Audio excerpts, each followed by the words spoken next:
sedikit tahan. Nah, kalau daripada sepatu boot biasa, kalau pakai yang ini lebih enak. Kuat mana kita nih? Ini lebih tebal. Kuat mana? Ini kuat. Terus lanjut. Nah, wear pack, Pak. Nah, ini baju pemadam. Mengapa perlu kita menggunakan baju pemadam? Jadi kalau misalnya di sini PT Cakra Group ya. Nah, Cakra Group bisa menggunakan ini supaya apa? Ada punya identitasnya. Jadi ketika nanti didokumentasikan, jadi orang-orang lain tidak bisa mengklaim bahwa mereka melakukan pemadaman karena kita punya identitasnya. Nah, itu kadang yang sering-sering terjadi di saat ini, apalagi di media sosial, ya pemadaman siapa, yang mengklaim siapa, itu sering terjadi. Nah, perlu identitas perlu. Nah, lanjut. Sekarang helm, Pak. Nah, ini helm. Ini tujuannya supaya kalau kita pemadaman, biasanya kita sering ke dalam hutan, Pak. Ke dalam hutan biasanya sering rawan kalau apabila terjadi kebakaran, rawan pohon tumbang. Nah, ini untuk alat pelindung kepala agar supaya apabila ada kecelakaan ini untuk meminimalisirnya. Nah, ini juga nih, Pak, lanjut lagi. Nah, ini biasanya kalau kita pemadaman, apabila kita tidak tahu arah anginnya, biasa asal turun pemadaman, maka ini perlu supaya untuk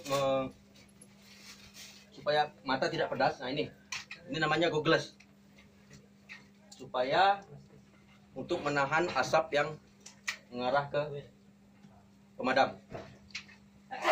Lanjut. Nah, ini masker, Pak. Ini bentuknya ini kalau kami nyebutnya masker babi ya, Pak ya, karena bentuknya seperti itu. Nah, banyak juga kita bisa menggunakan slayer. Nah, ini di dalam ini ada saringan, Pak. Di dalam saringan isinya karbon. Nah, ini yang standar. Lanjut. Nah, ini sarung tangan. Sarung tangan memang kalau kita pakai perlengkapan secara full untuk APD-nya memang agak ribet ya. Namun kalau untuk keselamatan memang perlu. Fungsinya sarung tangan tadi ya untuk supaya ketika melakukan pemadaman tidak terkena api, tidak kena duri. Nah, ini couple rem. Ini couple rem tujuannya biasanya kan kalau kita pemadaman itu kalau memang lengkap ada ini peplusnya tidak ada ya untuk membawa airnya. Nah, ini fungsinya salah satunya itu. Ya juga sebenarnya untuk menyimpan alat komunikasi kalau ada.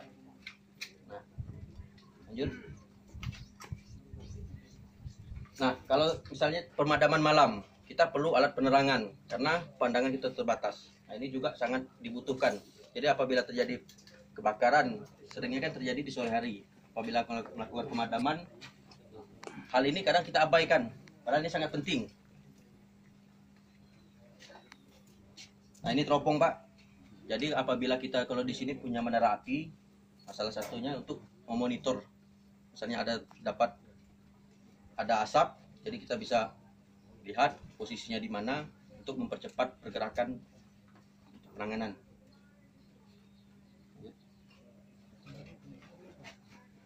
Nah, ini, Pak. Fire blanket namanya, Pak. Ada yang tahu fungsinya? Nah, fungsinya ketika kita misalnya dalam suatu kejadian kebakaran kita terkepung api. Nah, ini sifatnya bukan tahan api ya, untuk apabila terkepung api kita bisa masuk buat seperti itu supaya untuk menahan hawa panas yang terjadi tadi, yang api yang udah misalnya berkobar. Tapi ini bukan tahan anti api ya, ini untuk penahan sementara agar kita terhindar dari hawa panas yang kuat.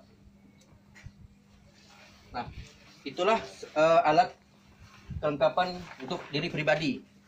Namun pelaksanaan di lapangan kita sesuai dengan keadaan ya, Pak ya. Kita juga tidak bisa memaksakan. Namun kalau memang ada, seharusnya memang pakai yang seperti ini, yang memang untuk pelindung diri pribadi. Karena setiap melakukan operasi pemadaman, yang paling diutamakan adalah keselamatan diri pribadi maupun tim. Nah, bisa dipahami di sini, Pak? Nah, sekarang kita lanjut ke peralatan manual. Nah, jadi kalau pemadaman itu bukan harusnya sebenarnya harus menggunakan peralatan, harus ada rangkaian mesin seperti ini, Pak. Ternyata pemadaman itu juga bisa menggunakan peralatan manual. Dan peralatan manual ini diadopsi oleh nenek moyang terdahulu. Cara-cara mereka mematikan api dengan peralatan yang seadanya. Nah, dengan dibuatlah seperti ini, didesain sedemikian rupa, jadilah alat yang mirip menyerupai yang pernah yang dilakukan oleh nenek moyang kita yang peladang dulu, Pak. Nah, pertama-tama ini, Pak. Nah, ini namanya, ada yang tahu, Pak? Ini namanya garu tajam, Pak. Namanya garu tajam. Fungsinya kalau yang berbentuk sisir itu untuk memisahkan selasa-selasa yang kering. Nah, ini bisa digunakan ketika kita membuat sekat bakar atau kalau biasanya peladak dari sini, Pak ya. Nah, salah satunya. Terus yang berbentuk cangkul juga fungsinya sama, bisa juga seperti itu untuk memisahkan dan juga bisa untuk memotong akar. Memotong akar supaya jalur api bisa terputus. Jadi ketika misalnya kita udah buat sekat, memang harus benar-benar bersih. Ketika jadi api itu akan dengan sendirinya akan mati apabila jadi bahan bakar yang tadi memang sudah tidak ada, sudah bersih. Nah, cara membawanya, Pak. Alat ini punya dua sisi mata yang sangat berbahaya, Pak, apabila kita tidak hati-hati membawanya. Nah, perhatikan, alat yang berbentuknya lebih runcing itu posisinya selalu di bawah. Nah, yang berbentuk cangkul itu posisinya di atas. Kenapa? Karena kalau kita lihat dari tingkat bahayanya, yang lebih runcing ini jauh lebih besar tingkat bahayanya dibandingkan yang berbentuk cangkul. Namun alat ini sama-sama berbahaya. Jadi hati-hati. Terus cara membawanya, lihat. Ini diperhatikan, biasanya kita kalau kecapean kita sembarangan, Pak. Pokoknya asal barang itu terbawa udah. Nah, ini posisi yang benar cara membawanya. Yang logam ini harus posisinya di depan. Jadi kita bisa kontrol. Nah, kalau seperti ini kita tidak tahu, Pak. Maka bisa membahayakan diri sendiri. Nah, seperti ini. Memang enak bawa seperti ini, tapi salah, Pak. Berbahaya untuk keselamatan kita. Apalagi dalam kondisi yang memang benar posisi kita memang sudah capek. Nah, seperti ini. Mengapa harus seperti ini? Supaya apabila kita dalam perjalanan ada kecelakaan tersandung akar atau kayu, nah alat ini bisa kita lemparkan. Nah, kita lemparkan supaya kita mengamankan diri kita pribadi dulu, Pak. Seperti itu. Nah, lanjut.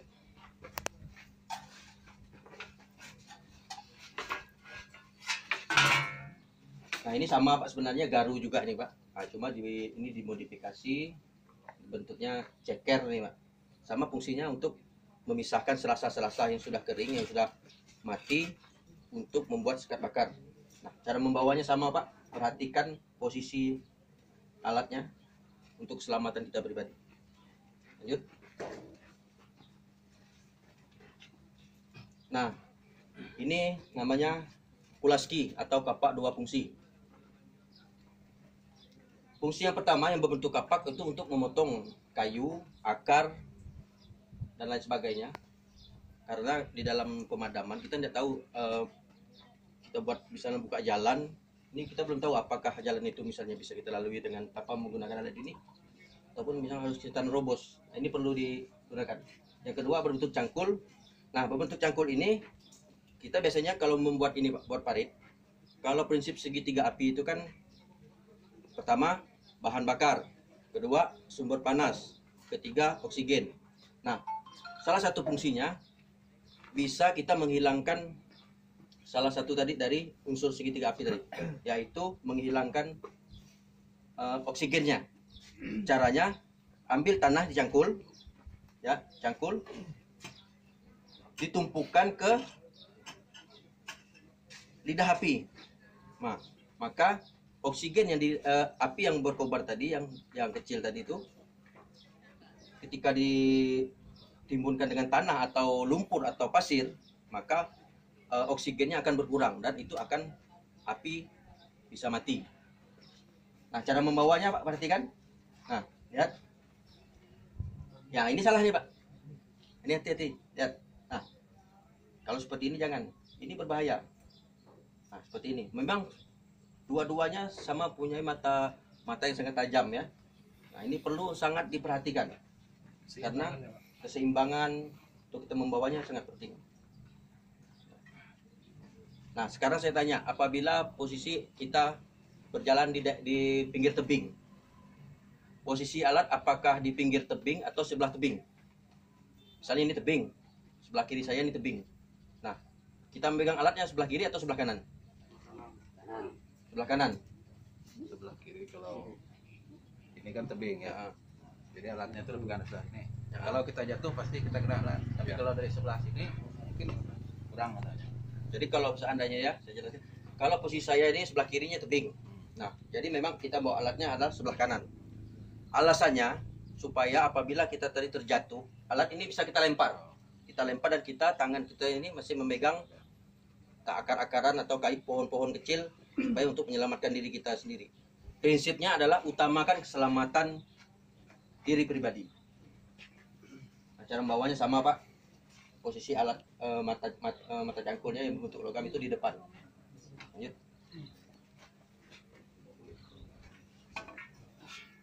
Nah, ini scope udah tahu ya Pak fungsinya ya. Nah, kan sama juga tadi untuk kalau ada pasir, ada lumpur, ada titik lidah-lidah api yang kecil itu supaya tidak terjadi menjadi besar, maka dengan menggunakan peralatan manual ini bisa Pak. Itu dengan cara ambil tanah atau pasir atau lumpur, timbunkan ke lidah api atau titik apinya. Nah, cara membawanya Pak, lihat ya posisinya ke bawah Pak, jangan dibalik seperti ini. Ini lebih aman. Lanjut.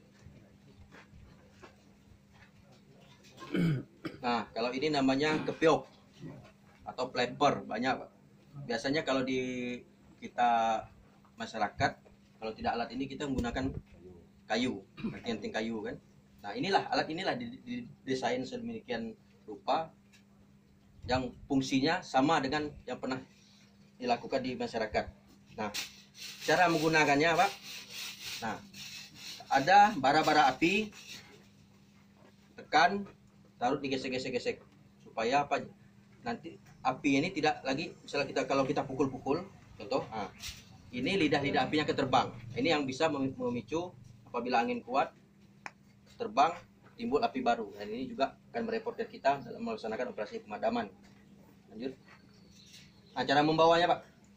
Sama, posisi alat yang akan digunakan itu yang berbentuk logam ini adalah posisinya harus di depan. Kita harus kontrol alat kita yang kita gunakan. Jangan sampai alat yang kita gunakan tadi mungkin tingkat bahayanya rendah, tapi bisa mencelakai juga. Apalagi memang tingkat bahayanya memang tinggi. Ini perlu kita perhatikan. Kadang kita sering lalainya di sini. Kadang kita kondisi capek itu kadang semua pokoknya yang enak bawanya. Namun kita kadang-kadang kita mengabaikan keselamatan kita. Nah, diatur jaraknya Pak karena ini panjang. Nah, ini bisa memicu biasanya perselisihan antar anggota pemadam. Biasanya kita niat iseng nih, tapi karena kondisi capek, tingkat emosi cepat naik Pak. Nah, itu perlu kita jaga juga. Kadang di dalam lapangan itu memang kita sering bergurau, tapi lihat ketika kondisi capek, emosi teman-teman pemadamnya harus kita pahami juga. Nah, ini kapak, ini sama fungsinya untuk memotong akar kayu dan lain sebagainya. Dan membawanya juga seperti ini. Nah, ini bentuknya logam. Oke.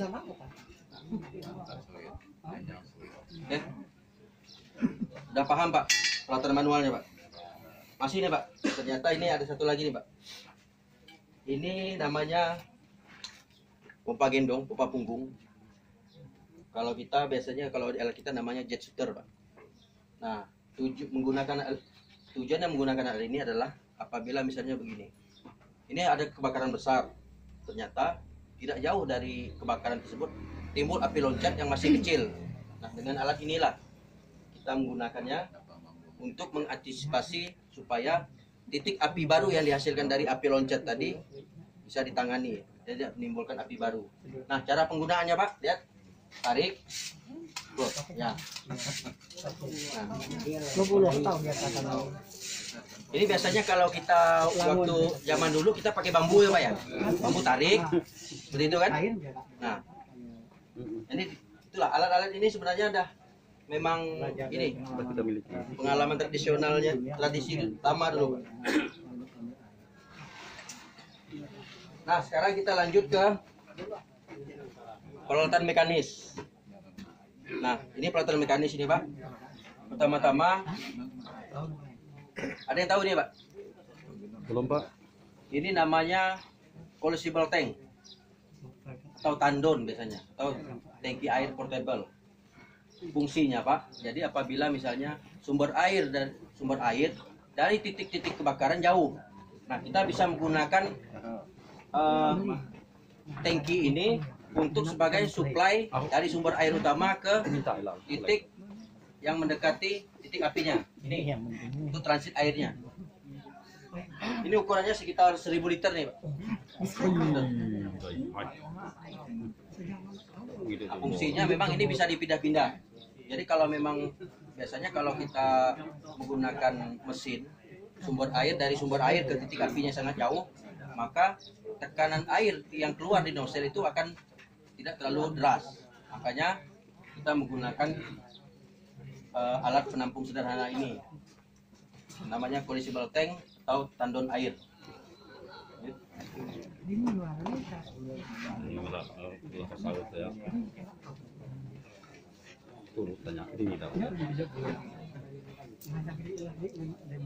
Nah, ini ada yang tahu, Pak? Ini alatnya baru nih. Belum, Pak. Bapak yakin kalau ini adalah obor, Pak? Yakin enggak? Ini obor, Pak. Ya. Itu yang obor.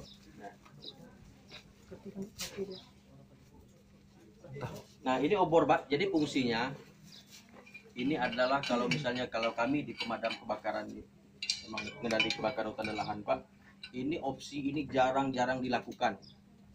Mungkin kalau di kebun bisa difungsikan, tapi dengan catatan memang perhitungannya benar-benar matang. Mungkin dah menggunakan untuk buat sekat bakarnya menggunakan alat berat, ya full mekanis ya. Nah, fungsinya, Pak, apabila misalnya ini terjadi kebakaran yang memang sudah sangat ekstrim dan tidak bisa terkendali, baik itu pemadaman darat maupun pemadaman udara, nah, kita bisa menggunakan alat ini. Tapi dengan catatan perlu keputusan yang tepat. Kalau tidak, bukan malah memperkecil kebakaran, malah memperbesar kebakaran. Nah, caranya, Pak, setelah dibuat sekat bakar, nah, kita berlawanan dengan kepala api. Jadi kita bakar balas namanya. Jangan disebut bakar balik. Karena sering salah pemahaman kalau bakar balik, tinggal. Api belum padam, balik. Tapi ini bakar balas. Nah, seperti ini, Pak. Nah, ini bisa diisi dengan solar atau minyak tanah. Jangan bensin.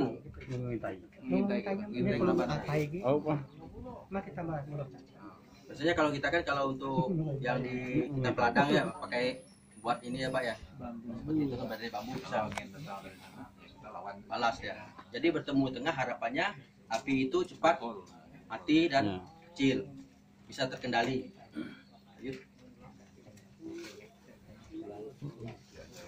Nah, sekarang saya perkenalkan dulu ya, Pak ya, nozzle.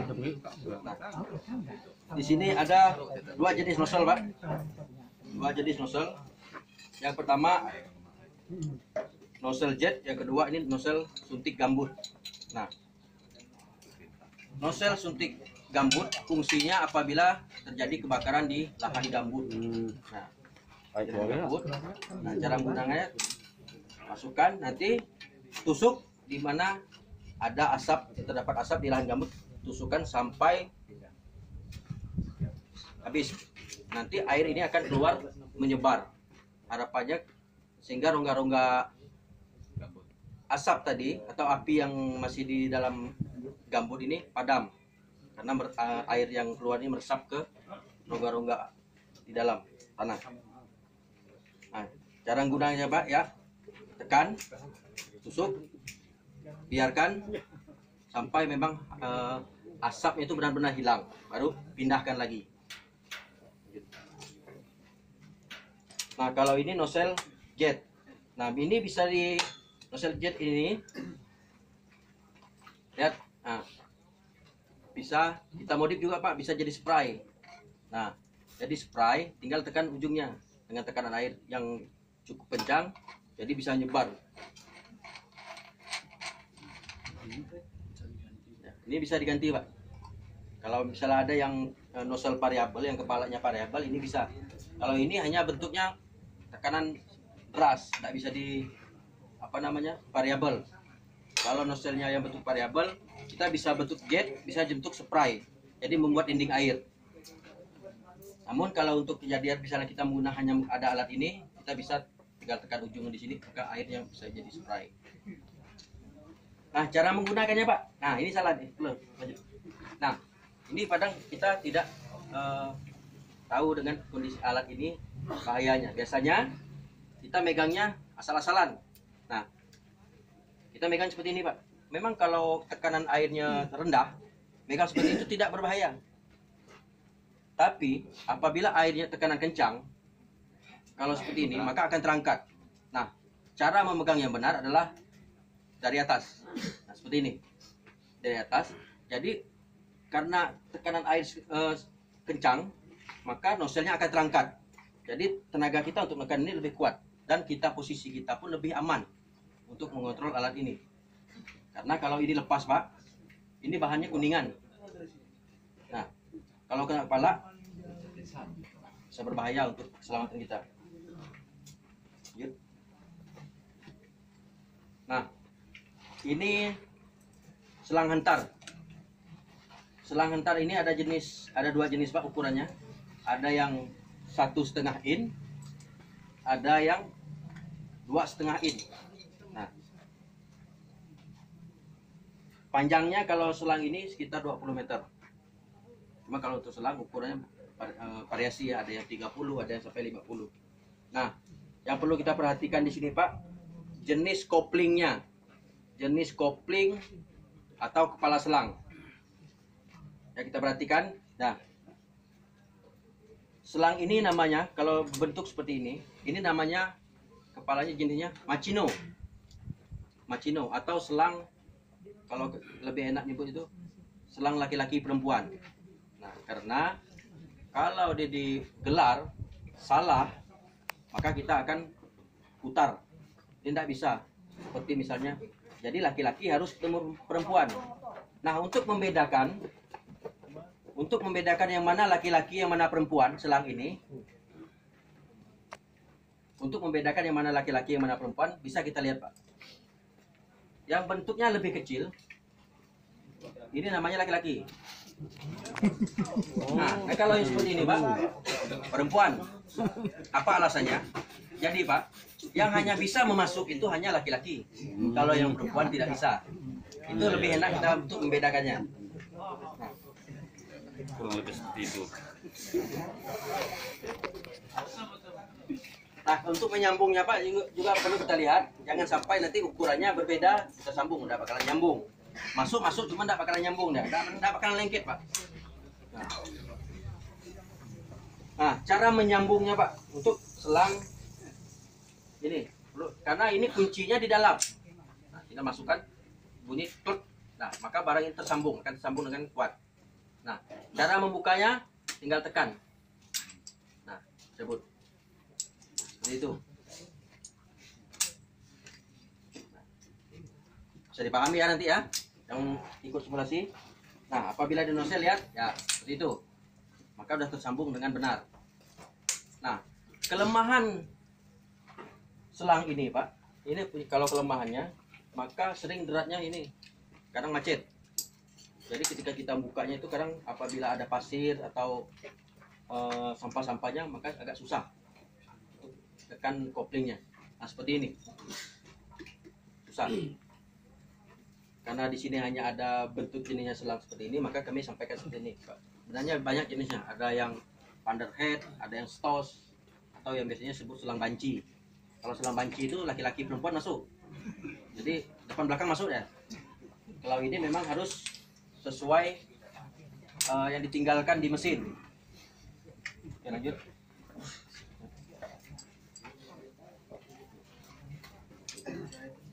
Nah, kalau ini namanya Y connection atau Y konektor atau pembagi air cabang.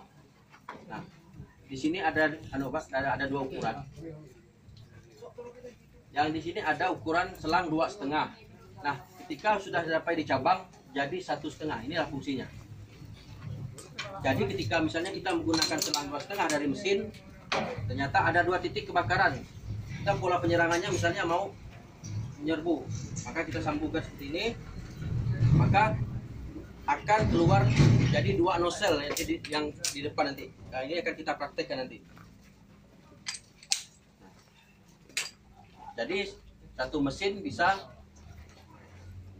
2 nozzle sampai 4 nozzle apabila kalau jenis mesinnya seperti ini yang mempunyai pengeluaran 2 cabang. Ya. Nah, jadi ini jadi 2, Pak. Jadi pemadamannya jadi 2. Oke, bisa dipahami, Pak? Fungsi dari cabang atau Y konektor. Nah, bisa juga, Pak, kalau misalnya ternyata kebakarnya lebih ini, kita hanya menggunakan selang 1,5, tinggal dibagi itu, Pak. Kita pasang dari mesin. Langsung menggunakan selang ukuran 1,5 in.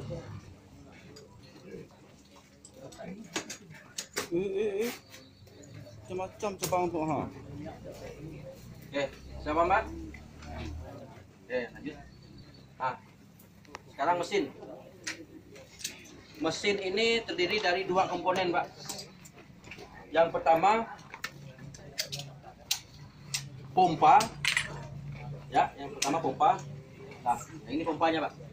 Nah, yang kedua adalah motor penggeraknya, Pak. Motor penggerak itu rangkaian mesinnya. Jenis mesin ini Tohatsu, Pak. Tohatsu ini kalau bawanya minimal 2 orang, kalau yang tenaganya kuat bisa. Cuman kalau posisi jauh baiknya berempat dipikul. Nah, ini bisa juga menggunakan starter, juga starter manual juga bisa. Nah, penggunaan alat ini, Pak,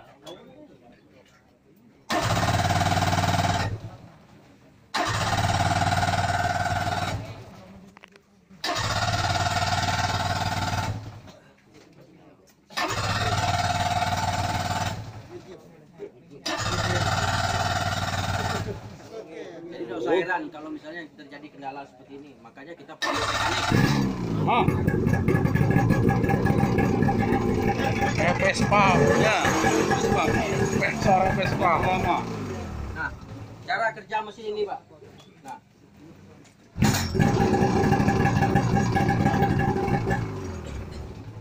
cara kerja mesin ini menggunakan sistem vakum. Nah, ketika selang hisap sudah tersambung, maka tinggal tarik handle vakumnya. Nah, jangan terlalu lama, karena apabila terlalu lama batu arang yang di sini akan habis, maka tidak bisa naik airnya. Jadi hanya paling 2 detik sampai 3 detik lepas. Karena sistem dia nyedot dari sumber air itu sut sampailah ke komnya. Nah, ini kalau mesin ini nanti untuk pihak perusahaan tolong inilah, jangan sampai sembarangan orang yang menggunakannya. Memang yang perlu paham tentang masalah mesin. Oke, lanjut. Nah, sekarang, Pak, yang terakhir ini adalah selang hisap. Nah, ini selang hisap nih, Pak. Nah, selang hisap di sini sebenarnya ada ulirnya nih, Pak. Ini karena bukan selang dia, jadi dimodifikasi. Sebenarnya ada kopling di sini yang berbentuk ulir. Jadi kita tinggal sambung, kunci, udah bisa digunakan. Nah, sini juga punya klep, Pak. Jadi ketika udah air naik, maka airnya tidak akan turun lagi. Sama seperti robin juga ada biasanya. Nah, nanti siapa yang ikut simulasi perhatikan ketika kepala kopling yang tertinggal di mesin. Perhatikan ya. Tadi kita sudah saya sampaikan ada yang namanya laki-laki, ada yang perempuan. Tinggal lihat di posisi mesin. Yang tinggal ini apakah laki-laki atau perempuan. supaya apa? Tidak nanti ketika menggelar selangnya tidak salah. Jadi ujung-ujungnya yang tinggal di sini laki-laki sama laki-laki mantul, tidak bisa tersambung. Dia harus memang yang tinggal nanti ketika, karena yang di mesin ini adalah laki-laki, maka yang akan tinggal perempuan. Nah, kalau yang perempuan yang ini Pak, yang seperti ini, yang besar, yang bisa dimasuk ya Pak ya.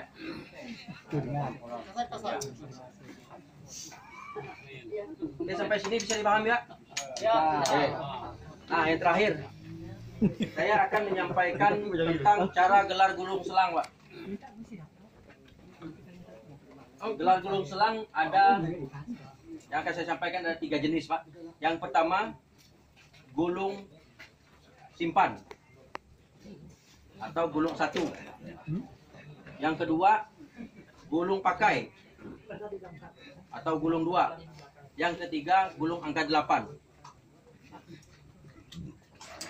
Jadi gulung pakai nanti akan kita praktek Pak cara gelarnya Pak. Nah, kalau seperti ini namanya gulung pakai.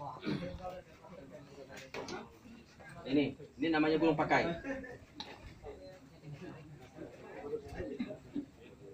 Gulung pakai atau gulung 2.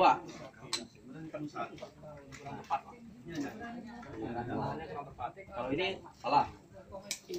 Nah, posisinya nanti bagaimana ini bisa ngunci Pak kopling, salah satu koplingnya akan terkunci oleh selang ini. Nanti kita praktekkan di sini cara gelar dan gulung selangnya. Nah, cara membawa selang perhatikan. Kopling ini berbentuk logam. Semakin besar ukuran selang maka semakin besar pula logam ini dan juga semakin berbahaya. Perhatikan cara membawanya. Ujung selangnya jangan terlalu panjang ke bawah. Nah, karena akan membahayakan diri pribadi. Nah, bawahnya harus press Pak, seperti ini Pak, supaya tidak membahayakan.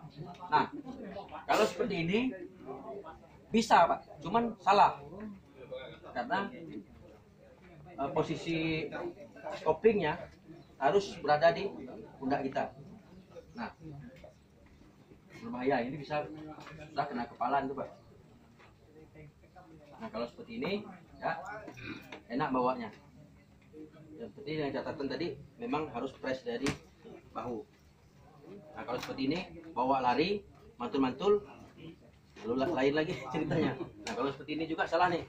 Posisinya harus memang di depan. Ini kena belakang sakit juga Pak.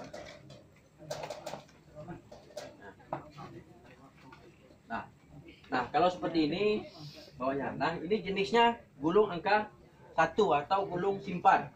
Ada 2 jenis Pak. Nah, ini gulung pakai, ini gulung simpan. Nah,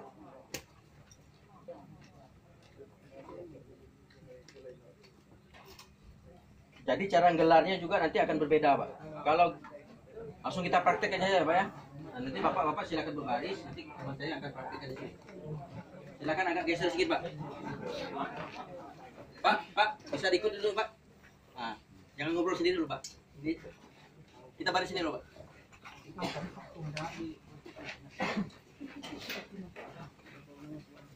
Ya, perhatikan. Ini cara menggelar gulung angka 1 atau gulung pakai. Perhatikan. Ya. Pak. Lempar, tarik.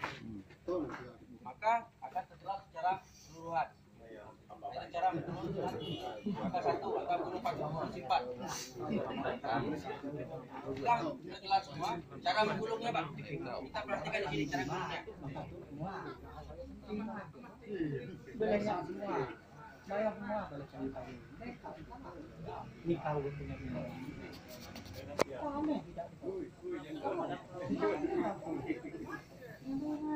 Nah, cara menggulungnya Pak. Jadi sebelum menggulung selang, pastikan air di dalam selang ini kosong. Cara membuang air di selang. Pastikan posisinya lurus, tidak patah-patah supaya airnya keluar. Jadi setelah digulung lebih mudah dan tidak berat cara membawanya.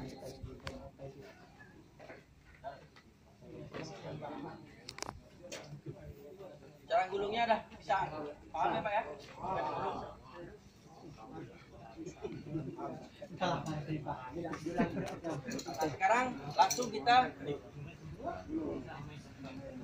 angka 2, gulung angka 2 atau gulung pakai. Gulung pakai, Pak.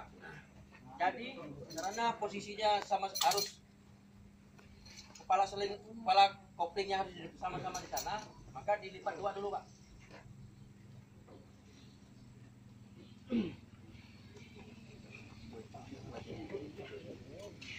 Nah, setiap ujungnya perhatikan, Pak. Ujung yang di atas itu dikurangi sekitar 2,5 kaki. Tujuannya nanti supaya selang yang sudah digulung akan terkunci. Koplingnya, salah satu koplingnya akan terkunci. Nah, perhatikan cara gulung di sini, Pak. Supaya selang tidak patah, maka ujung selang di sini lipat dulu.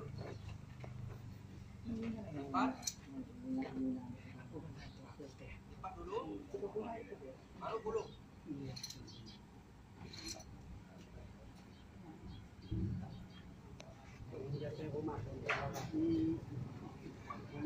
Nah, itu Pak.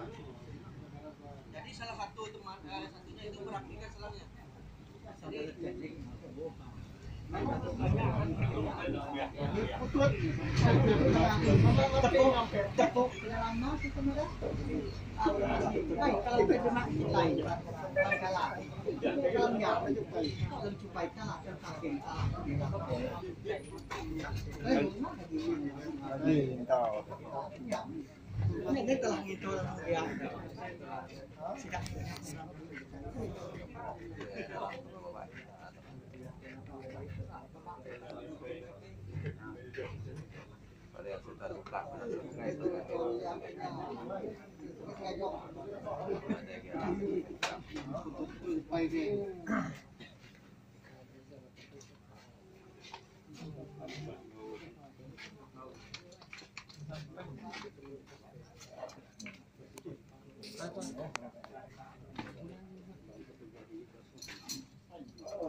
nah, dia akan seperti itu jadinya, Pak. Dia akan ngunci.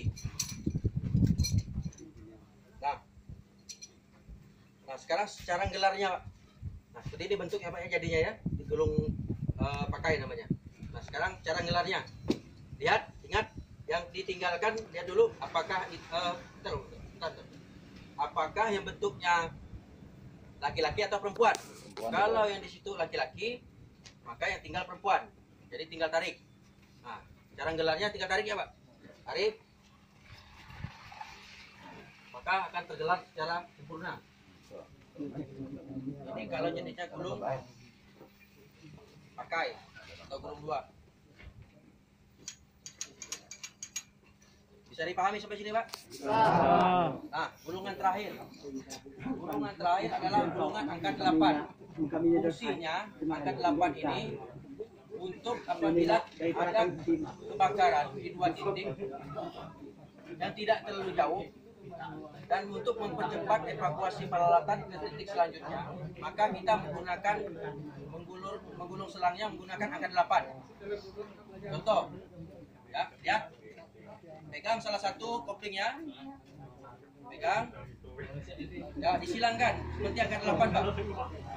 Seperti angka 8, ya putar sampai selesai, sampai habis di sana, Pak. Nah, sampai habis, Pak. Jadi fungsi gulung angka 8 ini juga bisa jadinya tandu, Pak. Jadi apabila kita di lapangan tidak misalnya ada kecelakaan, ada korban apabila dalam operasi pemadaman dan alat kita terbatas, kita bisa improvisasi di lapangan dengan membuat tandu darurat. Nah, seperti ini. Setelah tergulung semua, maka kita tinggal dirangkai jadi